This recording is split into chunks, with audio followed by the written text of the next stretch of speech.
Cette exposition, c'est d'abord une véritable bande dessinée sur les murs. Une bande dessinée, bien sûr, à feuilleter. Le mur, ici, c'est une vraie BD.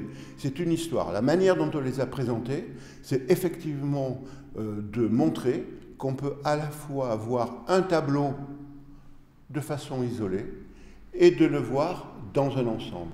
De voir le tableau de façon isolée, de revoir le travail de l'artiste, le dessin, le mélange d'acrylique, de dessin, d'encre de Chine, de superposition de couches, et de notre côté, une histoire qui pourrait être à la fois fantasmatique et drôle.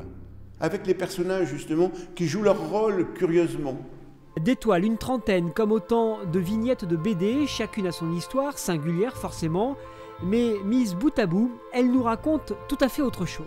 Chaque toile est une petite histoire en fait.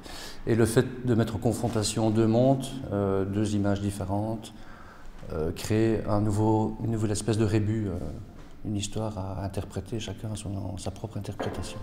Des styles aussi mêlés, puisque tout a été fait à deux. L'univers est à la fois connu et méconnaissable. Mickey et sa bande, des super-héros, des mangas et des femmes perturbant l'ensemble.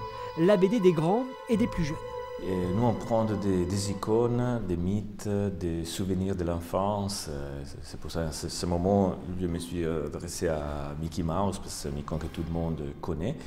Après, avec mon copain d'aventure, on le transporte dans un autre monde imaginaire et à nous, que c'est une espèce de film noir, parce qu'on est tous les deux, on a un grand amour pour le cinéma.